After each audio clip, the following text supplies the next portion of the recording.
आप सभी को राम राम। मेरे मन में एक सवाल आया कि भारत में कैलेंडर्स बहुत इंपॉर्टेंट है, पर उसमें टाइम कैसे कैलकुलेट करते थे? क्या आपने भी कभी ये सोचा है? तो आज हम फैक्ट्स ऑफ इंडिया में पूछेंगे, लेकिन पूछेंगे किससे? हमारे गुरुजी से। राम राम गुरुजी। राम राम। तो गुरुजी, सवाल यही है कि भारत में समय की गणना कैसे होती थी?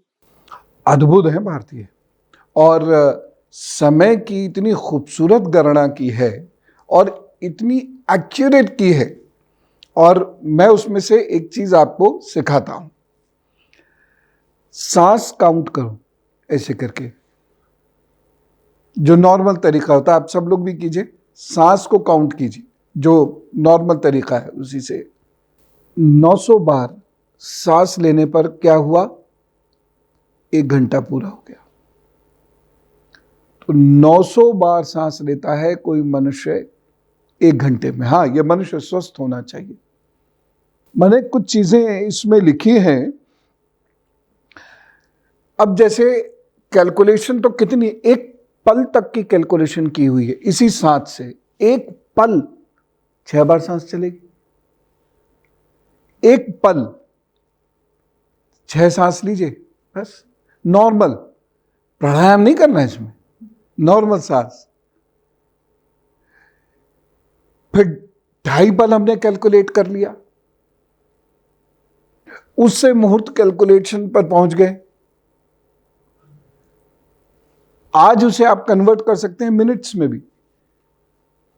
यह एक तरीका हुआ। एक और तरीका है, पलक झपको। पलक ने पलक झपकी, इसको क्या कहते हैं हम? निमेष। यह सबसे छोटी इकाई है कैलकुलेशन की। ठीक, अब इससे धीरे धीरे धीरे धीरे आगे बढ़ते हैं। कैसे? 15 निमेष का एक काष्ठ होता है, ठीक। उसके बाद 30 काष्ठ की एक कला है, 30 कला का एक मुहूर्त है, और 30 मुहूर्त को अगर हम आज के हिसाब से कैलकुलेट करते हैं तो आता है 24 घंटा।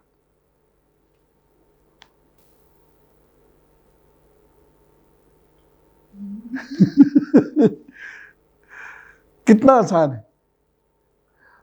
और ऐसे ही चलते फिरते लोग कैलकुलेट करते हैं, करते ही होंगे, क्योंकि वह मुहूर्त एग्जैक्ट निकाल रहे हैं। एक तो मुहूर्त का सामान्य मतलब हम लोग लेते हैं पंचांग वाला मुहूर्त, किस समय में क्या शुभ कार्य करना चाहिए, क्या नहीं करना चाहिए।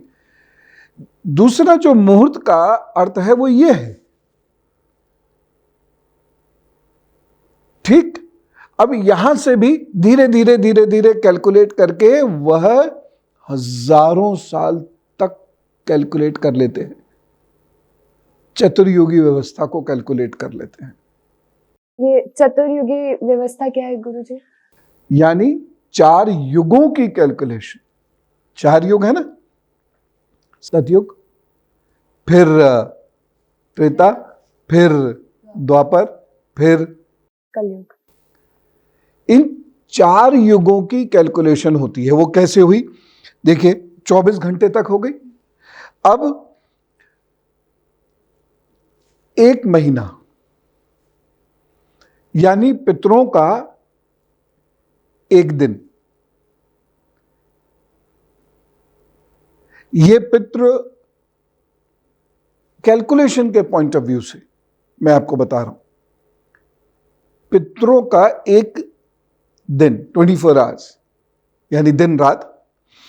उसके बाद पितरों के 3 वर्ष कितने के हुए? फिर हमारे 100 वर्ष बराबर हो गए, यानी हमारे 100 वर्ष पितरों के 3 वर्ष हो गए। अब पितरों का 1 वर्ष देवताओं का 1 दिन हुआ, ठीक। ब्रह्मांड की कैलकुलेशन चल रही है ये पूरे। पितृ की बात आते ही अब हम धरती से ऊपर निकल गए, तो देवताओं का 1 दिन रात हो गया, और उसके बाद देवताओं का 1 वर्ष ब्रह्मा जी का एक दिन रात, 24 आवर्स, ब्रह्मा जी के 24 आवर्स। ठीक है, कैलकुलेशन देखिए कितनी गहरी और कितनी बड़ी होती चली जा रही है। अच्छा, ये सब लोग जानते ही हैं 6 ऋतुओं का एक वर्ष होता है। मनुष्य का एक वर्ष से लेकर अब हम आ गए हैं ब्रह्मा जी का। अब ब्रह्मा जी की आयु कितनी हुई? 100 वर्ष। तो यानी पृथ्वी की संपूर्ण आयु ब्रह्मा जी के 100 वर्ष हुए। अब इसके ठीक उल्टा जाके आप कैलकुलेट कर लीजिए, पृथ्वी की आयु निकल आएगी। अब पृथ्वी का एक मनवंतर कैसे निकले? एक मनवंतर में 4 युग होते हैं, तो सतयुग है 256,000 साल का। जब आप इन सबको कैलकुलेट करेंगे, इसमें संध्याएं भी कैलकुलेट करनी होती हैं, तो जो ये वर्ष और संध्याएं कैलकुलेट आप करेंगे तो पृथ्वी की एक्चुअल आयु निकल आएगी। ये वही आयु निकलेगी जो आज जियोलॉजिस्ट्स निकालते हैं। उसके बाद त्रेता युग, उसका आधा यानी 128,000 वर्ष। द्वापर, उसका आधा 64, और कलयुग उसका आधा यानी 32,000 वर्ष। 32,000 वर्ष, और अभी तो कलयुग में बहुत थोड़ा सा ही टाइम निकला है। मतलब सोचिए कितना बुरा जमाना अभी आना बाकी है। ठीक, उसके बाद जैसा पुराण में लिखा है कल की अवतार होगा, तब होगा कल की अवतार। वैसे लोगों ने अभी भी पूजा पाठ शुरू कर रखी है, लेकिन अवतार तब होगा, ठीक है ना, ऐसा उसमें लिखा हुआ है। और एक बहुत बड़े स्कॉलर इस पर अपनी रोटियां सेकते हैं, आपको तो पता ही है। अभी फिलहाल भारत से उन्हें भगा दिया गया है। खैर, इसके बाद ये चारों युग मिलकर क्या बनता है? एक मनवंतर, राइट, एक मनवंतर बना। ठीक, 14 मनवंतर एक कल्प, पृथ्वी का एक कल्प पूर्ण हुआ, और इस कल्प के पूर्ण होने के बाद क्या होगा? प्रलय, यानी पृथ्वी की आयु पूर्ण। इस प्रकार से पृथ्वी की आयु कैलकुलेट होती है। और आप देखिए, जो कॉस्मोलॉजिस्ट्स हैं या एस्ट्रोफिजिसिस्ट्स हैं, वो भी अर्थ की आयु जो बता रहे हैं लगभग यही है।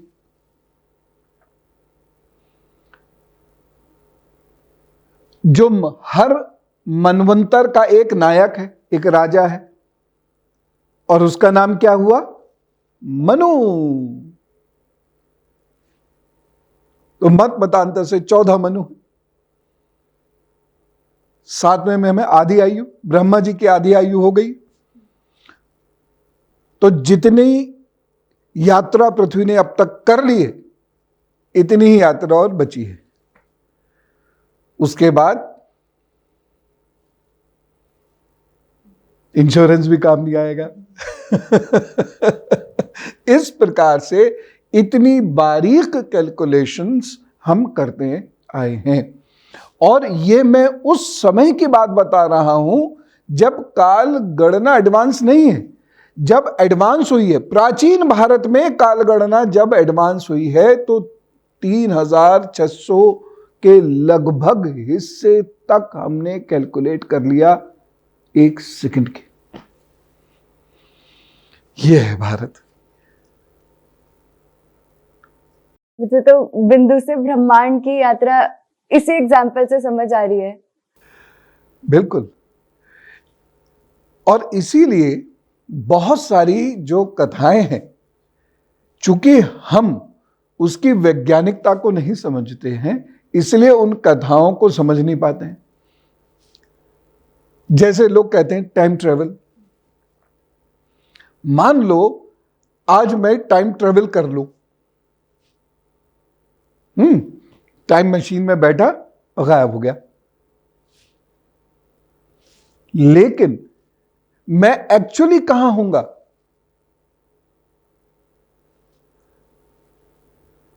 मैं जिस जगह पर जाऊंगा उसका प्रकाश, मान लीजिए कोई तारा है, आकाशगंगा का, तो उसका प्रकाश मेरे तक आने में तो कई सौ वर्ष लगते हैं।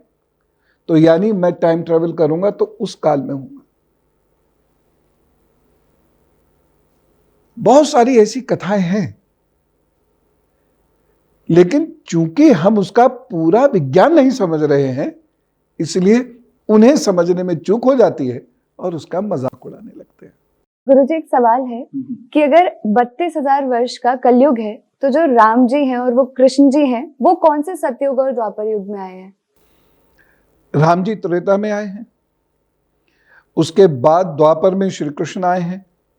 श्री कृष्ण के शरीर छोड़ने के 36 वर्ष बाद कलयुग प्रारंभ होता। और कैलेंडर्स में चूंकि थोड़ा थोड़ा फर्क है, जैसे विक्रम संवत का कैलेंडर, शक संवत का कैलेंडर, कैवल्य, और उसके बाद युधिष्ठिर संवत, तो ये सभी संवतों में थोड़ा थोड़ा अंतर होने की वजह से हम जो कैलकुलेशन है उसमें कुछ वेरिएशन देखते हैं। लेकिन वह जिस युग में आए हैं उस युग को लेकर यही कंफ्यूजन सबको हो रहा होगा, क्योंकि हम तो उसमें 7,500 वर्ष निकाल रहे हैं कुल। हर युग के अंदर एक चतुर्युगी व्यवस्था होती है, ठीक है ना? हर युग के अंदर एक चतुर्युग होता है। ठीक इसी तरीके से जैसे हिम आदि युग हर युग के अंदर होते हैं। अब उदाहरण के तौर पर 7th AD में भी केदारनाथ के ऊपर हिमयुग था, सब कुछ ग्लेशियर के नीचे दबा हुआ था। दो युग के अंदर फिर वही चतुर्युगी व्यवस्था होती है, और यह बहुत सूक्ष्म होती है। इसलिए आप देखते होंगे कि कभी कभी हर देश में ही बहुत अच्छा समय आता है और कभी कभी हर देश में बहुत बुरा समय आता है। कुछ वर्ष बहुत अच्छे आए, कोई लड़ाई झगड़ा नहीं है, बड़ा विकास हो रहा है, यानी सतयुगीय व्यवस्था है, लोग एक दूसरे से बड़े अच्छे से मिलते जुलते हैं। फिर त्रेता आता है, फिर द्वापर, फिर कलयुग की उसके अंदर आपको कमियां नजर आएंगी। तो हर युग के अंदर वो व्यवस्था होती है, और ये जो पूर्ण चतुर्युग है ये मिलकर एक मनवंतर बनाते हैं। और जब इन सभी मनवंतरों का जोड़ कल्प बनता है, वो पृथ्वी की आयु है। इतनी साइंटिफिक थी हमारी सनातन धर्म में जो व्यवस्थाएं थी, तो ये फैक्ट्स ऑफ इंडिया है और ये आपको शेयर करनी है, क्योंकि अगर ये नहीं पहुंचाया तो गर्व कैसे करेंगे। तो आज का शो आप लाइक कीजिएगा, कमेंट भी कीजिएगा और शेयर भी कीजिएगा। इसी बात पे राम राम, नमस्कार, भारत माता की जय।